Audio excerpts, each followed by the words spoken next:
예수께서 한 말 못하게 하는 귀신을 쫓아내시니 귀신이 나가며 말 못하는 사람이 말하는지라 무리들이 놀랍게 여겼으나 그 중에 더러는 말하기를 그가 귀신의 왕 바알세불을 힘입어 귀신을 쫓아낸다 하고 또 더러는 예수를 시험하여 하늘로부터 오는 표적을 구하니 예수께서 그들의 생각을 아시고 이르시되 스스로 분쟁하는 나라마다 황폐하여지며 스스로 분쟁하는 집은 무너지느니라. 너희 말이 내가 바알세불을 힘입어 귀신을 쫓아낸다 하니 만일 사탄이 스스로 분쟁하면 그의 나라가 어떻게 서겠느냐. 내가 바알세불을 힘입어 귀신을 쫓아내면 너희 아들들은 누구를 힘입어 쫓아내느냐. 그러므로 그들이 너희 재판관이 되리라.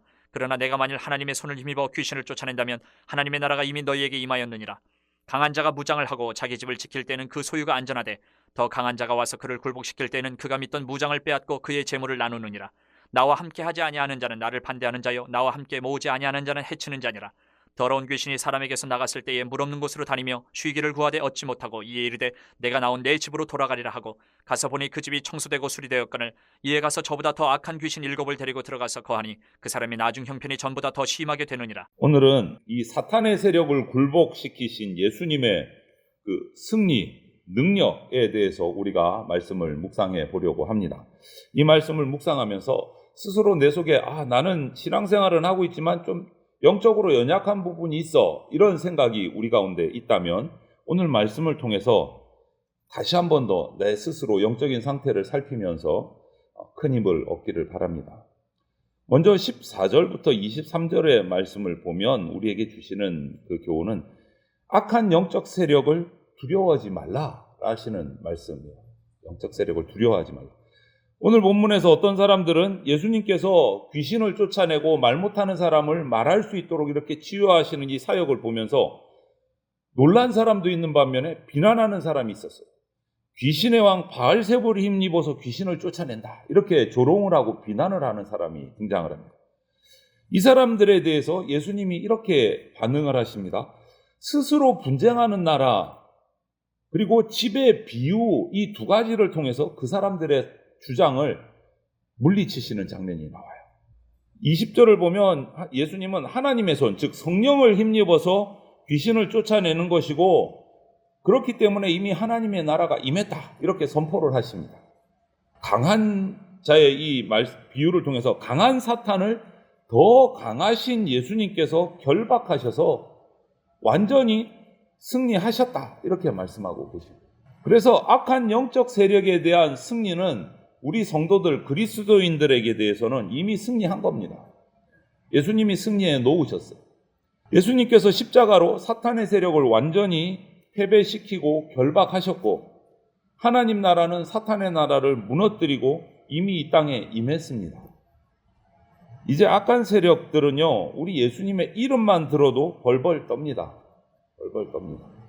그래서 우리가 악한 세력들을 향해서 기도할 때 어떻게 합니까? 예수 그리스도의 이름으로 명하노니, 이런 말을 쓰게 되는 이유가 거기 있는 거죠. 그래서 오늘 예수님의 이름만 들어도 사탄의 세력은 벌벌 떱니다. 오늘 본문은 아니지만 4장 33절, 34절 우리가 본 본문에 이렇게 말씀이 나와 있어요. 우리를 멸하러 왔나이까? 나는 당신이 누구인 줄 아노니 하나님의 거룩한 자니이다. 거라사 지방에 그 귀신 들린 사람을 고칠 때 그 속에 있던 군대 귀신이 했던 고백이에요. 예수님을 향한 고백. 누군지 압니다. 하나님의 거룩한 자입니다. 그 말은 뭐예요? 벌써 벌벌 떨고 있는 거예요. 여러분, 그런데 이런 승리와 권세는요, 그냥 예수님만의 승리와 권세가 아니고 예수님을 믿는 자의 승리와 권세이기도 하다라는 것을 우리가 알아요. 주님께서는 성도에게 성령을 부으시고 그 권능으로 살아가게 하십니다. 오늘 무엇으로 귀신을 쫓아내셨습니까? 하나님의 손, 성령으로 쫓아내셨어요. 그 성령을 우리에게 더 좋은 것으로 주시는 아버지가 하나님이세요. 성령을 우리에게 주세요.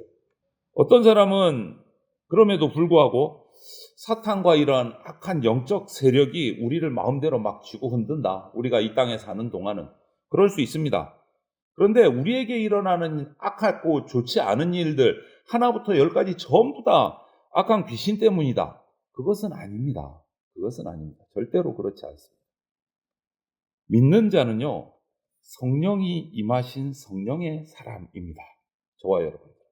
그렇기 때문에 예수님의 이미 승리해 놓으신 그 승리에 참여한 사람이고 악한 영적 존재와 싸워서 이기는 사람이고 그리스도 안에 있을 때 승리하는 사람이에요. 이미 승리가 우리에게 손에 쥐어진 확정된 사람이 믿는 사람이에요.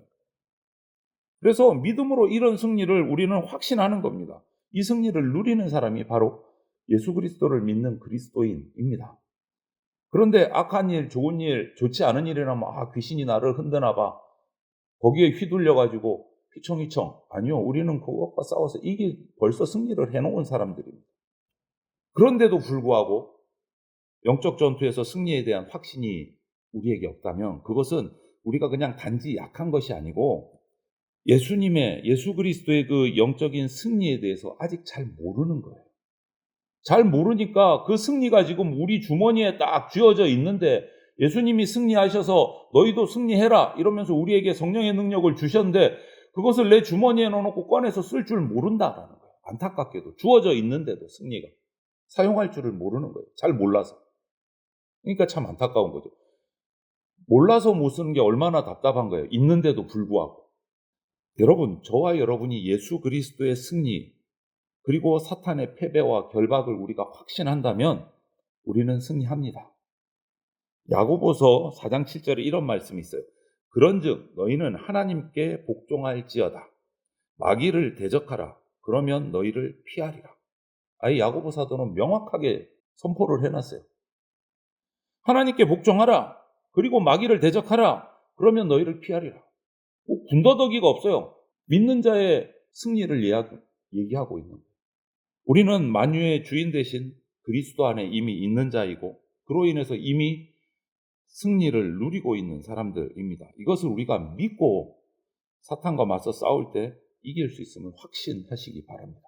두 번째로 우리는 24절부터 26절을 보면 승리가 없는 삶을 살게 되면 그것은 참 거짓된 삶이다 라는 것을 깨달아야 돼요.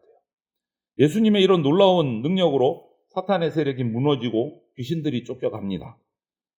그런데 이것으로 끝이 아니다. 이것으로 그 사람의 말 못하던 사람이 말을 하게 됐어요. 그것으로 그 사람의 구원이 이루어졌느냐? 그것은 아니다. 거기서 아주 중요한 한 걸음 더 나가야 될 게 있다라고 오늘 가르쳐 주세요.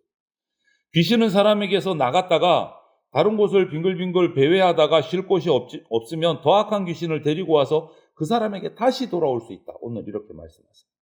그렇기 때문에 그 결과 좋아졌던 사람이 오히려 더 나빠질 수도 있다라고 말씀하십니다.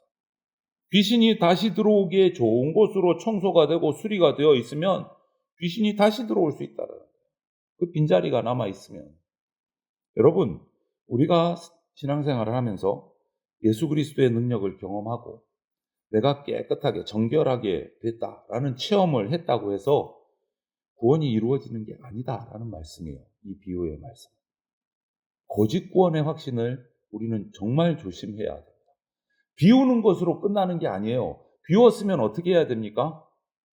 채워야 돼요. 채워야 돼요. 비워두면 귀신이 다시 들어와요. 채워야 됩니다. 거짓 구원의 확신을 경계해야 돼요. 나는 이제 예수님한테 경험하고 치유의 은사도 받았고 기도 응답의 은사도 받았고 나는 이제 구원받았어. 아니요. 그거 거짓 구원의 확신일 수 있습니다. 성경적으로 점검해야 됩니다. 그냥 비워놓는다고 되는 게 아니에요. 그냥 종교적으로 윤리적으로 조금 좋아졌다. 예수님 말씀 듣고 나서 성경 말씀대로 내가 조금 착하게 살아간다. 이런 거 성경책 내가 나빠하지 않는다. 이런 이유로 내가 구원받았다 확신한다면 아주 불확실하고 불안정합니다. 거기서 한 걸음 더 나가야 돼요. 구원에 대해서 우리가 이런 잘못된 확신을 가지고 있으면 정말 참된 구원으로 진짜 믿음으로 나가는 것을 막는 오히려 장애물이 될 수 있어요. 아주 위험한 거예요. 여러분 생각해 보세요. 다른 거 다 얻었는데 진짜 구원을 얻지 못했다면 그것만큼 불행한 게 어디 있겠습니까? 여러분 구원의 확신이 있다면 여러분에게 그 확신이 정말 성경적인 것이 맞는지 반드시 말씀으로 점검해야 됩니다. 말씀으로. 자기 개인의 확신으로 끝나서는 안 돼요. 말씀으로 내가 구원받은 거 확실하구나 이거 점검해야 돼요. 믿는 자는요, 믿음으로 그리스도 안에서 완전히 승리했기 때문에 죄의 지배를 받거나 하나님을 위해서 살지 못하는 무력감 여기에 빠지지 않습니다. 왜? 내 속에 그 깨끗함 받은 그 자리에 예수 그리스도가 내 삶의 주인으로 딱 자리 잡고 계시기 때문에 왕으로 자리 잡고 계시기 때문에 더 이상 흔들리지 않아요. 비워두면 안 됩니다. 그 빈자리에 예수 그리스도를 내 주인으로, 내 왕으로 모셔드려야 해요. 영접을 해야 그게 확실한 구원의 확신이 되는 겁니다. 빈자리를 만들어 두지 마십시오. 그렇지 않으면 우리가 승리해봐야 의미가 없어요. 경험한 것 한 번으로 그 승리가 무슨 의미가 있어요? 또 들어오는데 사탄이 더 악한 귀신을 데리고 들어올 텐데. 여러분, 좋은 땅에 뿌려진 씨가 열매 맺는 것은요 30배, 60배, 100배라고 하셨어요. 어설프게 1.5배, 2배 이런 거 어줍지 않은 거 아니에요. 누가 봐도 확실히 알 수 있는 변화와 열매를 맺습니다. 예수님께서 내 안에 들어와서 구원받은 확신을 가진 사람. 단순하게 좀 착하게 산다, 주일마다 빠지지 않고 예배 드린다, 그 정도로 끝나는 게 아니다 말이에요. 일상의 삶 속에서도 주님이 주인 되신 것이 확연하게 드러나는 것이 구원의 확신을 가진 사람의 진짜 모습이에요. 이것은 어떤 다른 종교나 개인적인 노력으로 이룰 수 있는 게 아니고 하나님이 주신 하늘의 선물입니다. 하늘의 선물, 구원은. 그렇기 때문에 어줍지 않은 거짓 구원의 확신에 빠져서 흔들리지 않아야 됩니다. 예수 그리스도의 것이 바로 믿는 우리의 것입니다. 그래서 믿는 자는 예수님 안에서, 그리스도 안에서 그리스도의 모든 것을 선물로 받아서 살아가는 사람이기 때문에 우리를 그리스도인이라고 부르는 겁니다. 이것을 믿는 것이 참된 믿음, 참된 믿음의 삶을 살아갈 수 있는 비결입니다.